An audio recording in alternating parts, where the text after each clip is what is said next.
కోపం మీకుంటుంది, మీ కుర్చీ గుంజుకున్నాను కోపం ఉంటుంది, మీకు అధికారం కోల్పోయిన దుఃఖంలో మీకు కోపం ఉండొచ్చు.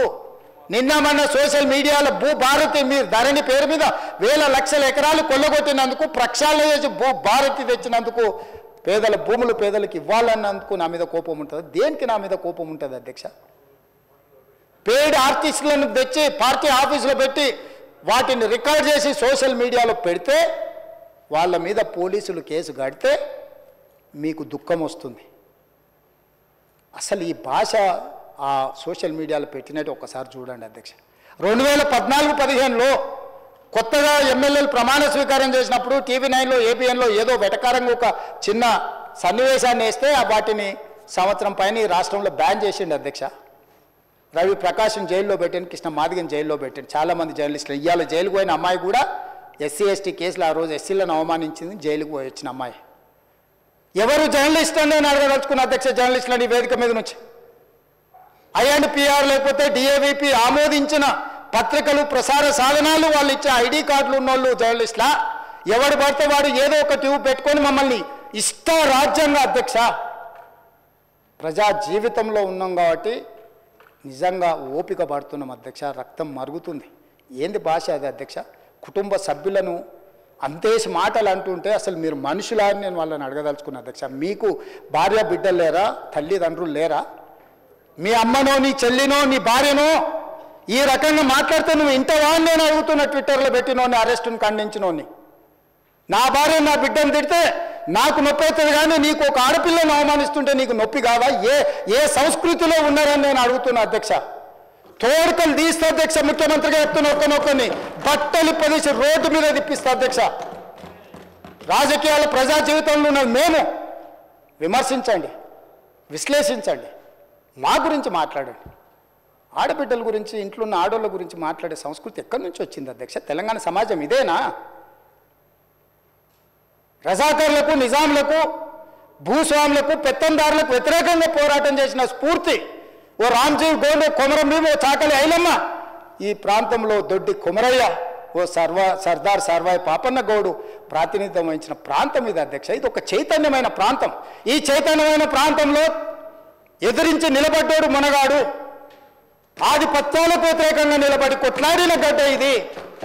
ఈ సంస్కృతిని మొత్తం సర్వనాశనం చేసి ఒక విష సంస్కృతిని నోటికొచ్చింది మాట్లాడి వాటిని పోస్టు చేయించి ఏం పైశాచిక ఆనందం అని నేను అడుగుతున్నా అధ్యక్ష. వాళ్ళు తిట్టిన తిట్లకు నా పేరు తీసి మీ పేరు రాసుకోండాడా? మీకు అన్నం తినబుద్ధి అవుతుందో నేను చూస్తా. తెలంగాణ రాష్ట్ర ముఖ్యమంత్రి అయితే బలహీనం అయిపోయినట్ట అధ్యక్ష? అట్లా అనుకుంటుర్రా? ఓపిక పట్టిన అధ్యక్ష, నేను మర్యాదకుంటున్నా. మీకు ఎంతమంది ఉన్నారో తెలియదు. నాకు చికాకు వచ్చిందని తెలిస్తే లక్షలాది మంది పిల్లలు రోడ్డు మీదకి వచ్చి బట్టలు తీసుకొడతారు అధ్యక్ష ఒక్కడినొక్కడిని. నేను వద్దంటున్నా కాబట్టి, చట్టాన్ని గౌరవిస్తా కాబట్టి, చట్టాల పట్ల, శాసనాల పట్ల, ఈ భారత రాజ్యాంగం పట్ల మాకు సంపూర్ణమైన విశ్వాసం, నమ్మకం ఉంది కాబట్టి ఏమనుకుంటూ ఊరుకుంటున్నాం అధ్యక్ష. అది మా చేతగాని తనం కాదు. చంద్రశేఖరరావు గారు నీ పిల్లలకు చెప్పు, ఇది మంచిది కాదు, నువ్వు అనుకుంటున్నావేమో ఇట్లా ఏదో చేస్తే మానసికంగా కుంగదీసి దెబ్బతీసి రాజకీయంగా ప్రయోజనం పొందుదామని నువ్వేమైనా కలలుగా అంటే నువ్వు అనుకుంటున్నావేమో. అట్లా కుదరదు చంద్రశేఖరరావు. నేను చెప్పదలుచుకున్నా, హద్దు దాటితే, మాట జారితే దాని ఫలితం ఎట్లుంటుందో అనుభవిస్తారని నేను చెప్పదలుచుకున్నా అధ్యక్ష. పదవి ఎంతకాలం ఉంటుందని కాదు, ఎట్లా ఉన్నామనేదాన్ని నేను లెక్కగడతా అధ్యక్ష. ఆత్మగౌరవం చంపుకొని పదవి కోసం లాలూచిపడి దిగజారే రాజకీయాలు నేను చేయను అధ్యక్ష. ఉన్నంతకాలమే ఉంటా, నిటారుగుంటా, నికార్సుగుంటా. ఏది పడితే అది మాట్లాడితే ఇక నుంచి ఊరుకొని నేను చెప్పదలుచుకున్నా. మీరు అనుకుంటున్నారో ఏది పడితే అది బాగా మాట్లాడితే చెల్లిపోద్ది, లేకపోతే కోర్టుకు పోతే బెయిల్ వస్తుంది, లేకపోతే ఈడిపోతే అది వస్తుంది, ఆడిపోతే ఇది వస్తుంది, మానసికంగా మమ్మల్ని దెబ్బతీసి ప్రయోజనం పొందాలని. అవసరమైతే చట్టాన్ని సవరించే పని అని చేస్తాం. ఏం భాష అధ్యక్ష? ఒకసారి మీరు చూడండి అధ్యక్ష. ఆడపిల్లలు ఆ రకమైన భాషను వాడి ఆడపిల్లలే వాళ్ళ ప్లాట్ఫామ్లలో పోస్టింగ్ చేస్తే ఇది మంచిదా అధ్యక్ష? ఏం సాంప్రదాయం? తెలంగాణలో ఇట్లాంటి సాంప్రదాయం ఎప్పుడైనా ఉందా అధ్యక్ష? తెలంగాణ ఉద్యమ సందర్భంలో కూడా అంత పెద్ద ఎత్తున భావోద్వేగాలు ఉన్నప్పుడు కూడా ఇలాంటి భాషా ప్రయోగం జరగలేదు అధ్యక్ష. ఇదెక్కడి వింత పోకడలు, పైశాచిక ఆనందం అధ్యక్ష? వీటిని క్షమించే సమస్యనే లేదు అధ్యక్ష. నేను స్పష్టంగా చెప్పదలుచుకున్నా. చంద్రశేఖరరావు గారు వినండి, మీ పిల్లలకు బుద్ధి చెప్పండి. ఇలాంటి సాంప్రదాయం సంస్కృతి భవిష్యత్ తరాలకు ఇవ్వదలుచుకోలేదు. దీన్ని ఇక్కడనే పాతరేయదలుచుకున్నా, ఉప్పు పాతరేస్తే ఇట్లాంటి సంస్కృతిని మీరు ప్రోత్సహిస్తే ఎవరిని వదలను.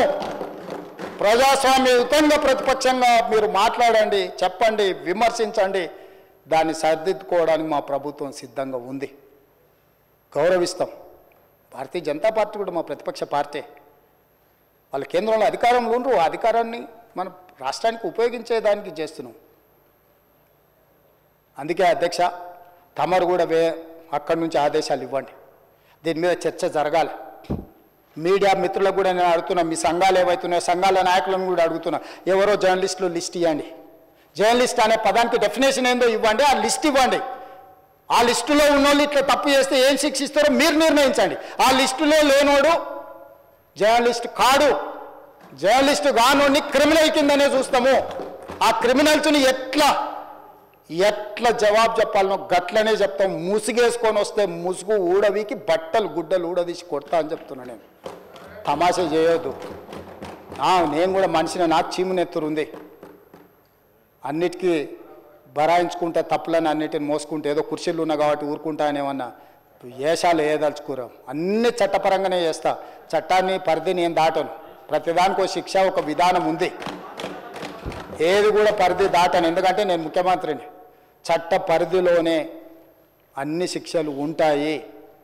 జర్నలిస్టులకు కూడా నా సూచన, ఎవరు జర్నలిస్ట్ వాళ్ళ గుర్తింపు కార్డు ఏందో మీరు నిర్ణయించండి.